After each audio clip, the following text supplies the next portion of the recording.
Hey guys, how's it going? Uh, so just want to give you guys, um, just want to tell you guys what happened to me a couple of days ago with my car and how I got it fixed. So basically, I was at the park. Um, the car drove fine all day, and I parked it, went for a jog for about an hour, came back. Already all set to go back home, and then when I try to start it, it would crank, but it wouldn't start. So it crank up each and every time I would try to turn the car on. It would crank, but it wouldn't start.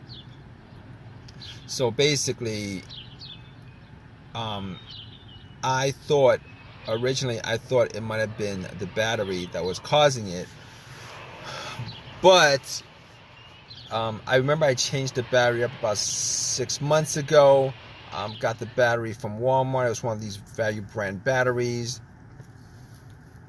and you know what? I assumed that it was the battery. I was hoping it was the battery because that was one of the cheaper fixes. But regardless, I was kind of on the fence about it because the crank was very strong. Normally, it was a weak battery or a bad battery or a dead battery.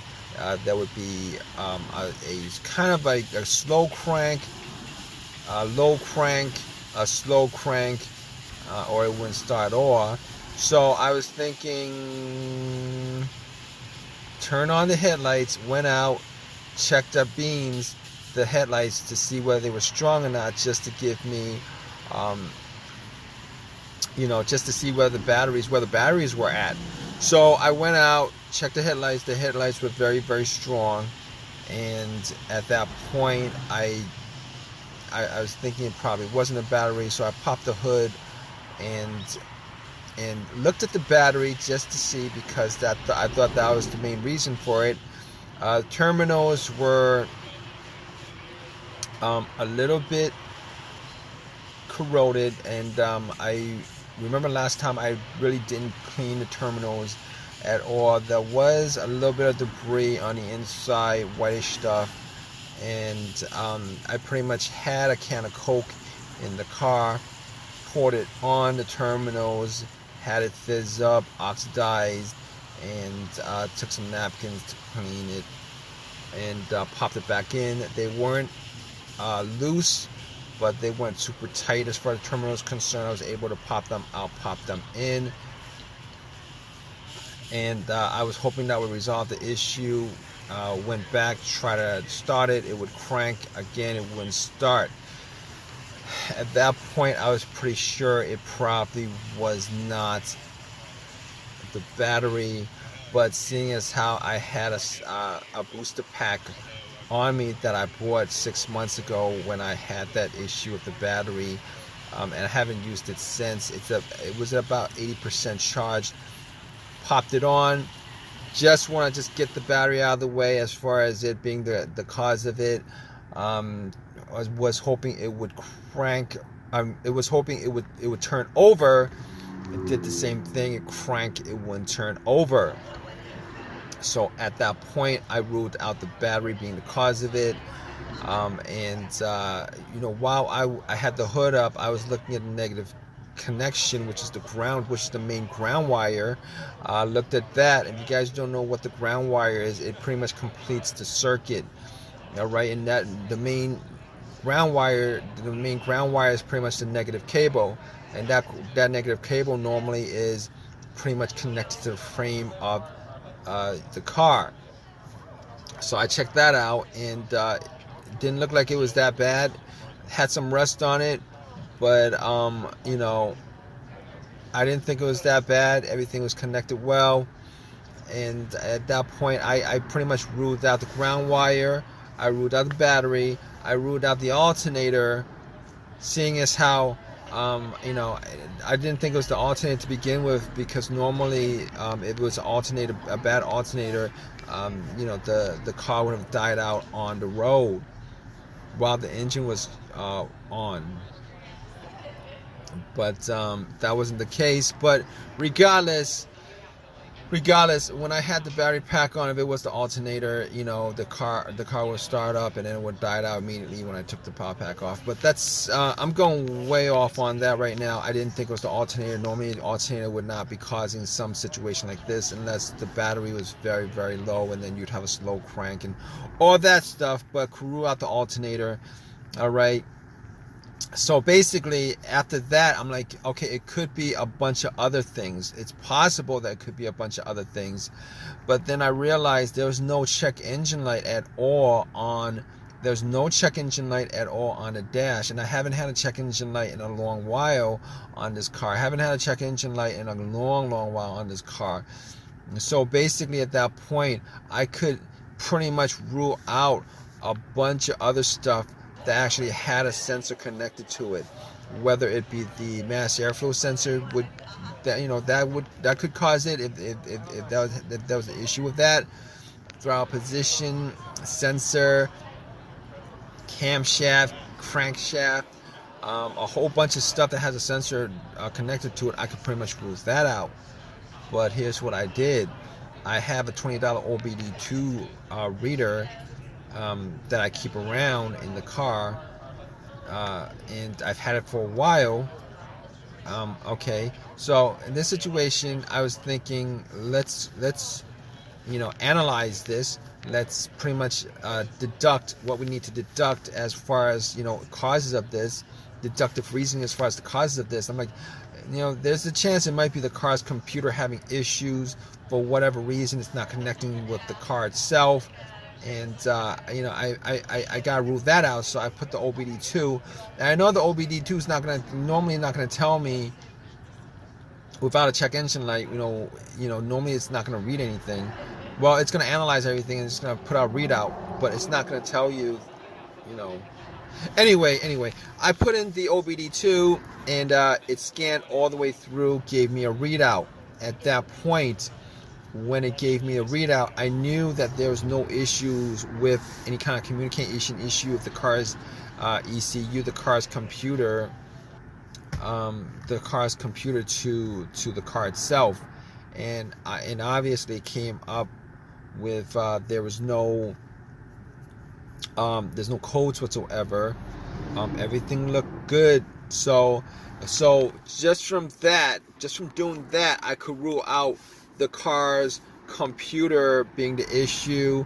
I could rule out any single sensor every single sensor that may that may be causing this. I could anything that had a sensor that could be causing it, that the OBD2 scanner could read. I could rule all those things out. So at that point, I was stuck with a couple of things. One of those things could be either a fuse, a relay, fuel pump filter, maybe the ignition switch, maybe the ignition cylinder. But here's the thing. All right. Okay. So I got to the fuse box. Okay. We're going down the list of things to look for. I go down to I get to the fuse box and checked out all the fuses to make sure there were no blown fuse. I did not have a fuse tester on me, so I tried to smell to see whether there was any kind of smell, any kind of burnt fuse, burnt smell, whatever. There was nothing like that. So I could kind of rule all of that out. Not that I mean, there's possible that there's a blown fuse and I wasn't able to spot it, but normally you would use a fuse tester for that. So basically, we're left with relays, and the fuel pump as major failures that could be causing this issue. So I was looking, before I even went there, I forgot to say that another test I did was. Originally, I thought it might be maybe a fuel pump issue or something like that. So what I did was I sat in my car, had the car all the way off, and what I was trying to do was I was trying to trying to hear the fuel pump going off, the fuel pump priming. All right, so normally the best way to do that is if you had another person right next to where the fuel cap is. You take the fuel cap off where you put gas in, and you would listen while somebody turns the car to the on position. Now, it was just me, so I sat in my car with everything off, turn it to the on position, try to hear, listen for some kind of whizzing sound, motorized whizzing sound, and see if I could pick anything up. I wasn't able to pick anything up either way, whether there was a sound or not. So at that point, couldn't figure out exactly whether it was the fuel pump that was the issue. So obviously got to the relays, and you know, didn't notice anything different with the relays. So I actually, you know, just to test out the relay to see whether the relay might have had issues or something like that, I actually swapped another relay for that relay. I swapped it, you know. So when I swapped it, got back in the car, turned on, boom. When you know it, it actually cranked. It turned over. So at that point, I could, you know, rule out everything else, because that was the issue that was keeping the car from turning over. At that point, I knew it was the relay. All right, if it didn't turn over, it might have been something else, probably the fuel pump or whatever. Could be, you know, probably the fuel pump. But anyway, just to tell you how I fixed it, you know, went to AutoZone, got another relay, swapped it out, and haven't had an issue. Haven't had a crank no start issue since. It turns over just fine. And you know, ever since that happened a couple of days ago, car's been driving fine. It's been turning over fine. It's been cranking over fine. Had no issues with it.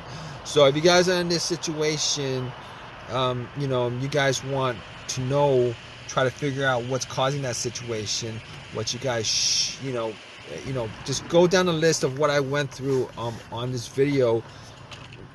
As far as just eliminating stuff that could be causing it, there's a good chance that, you know, your problem could be caused by one of those, you know, one of those things. But in any case, hope you guys enjoyed this video. If you guys have any comments, please leave a comment in the comment section. Please subscribe. Please give me a thumbs up. I really appreciate it. Hope this has helped you guys out. All right, guys, take care.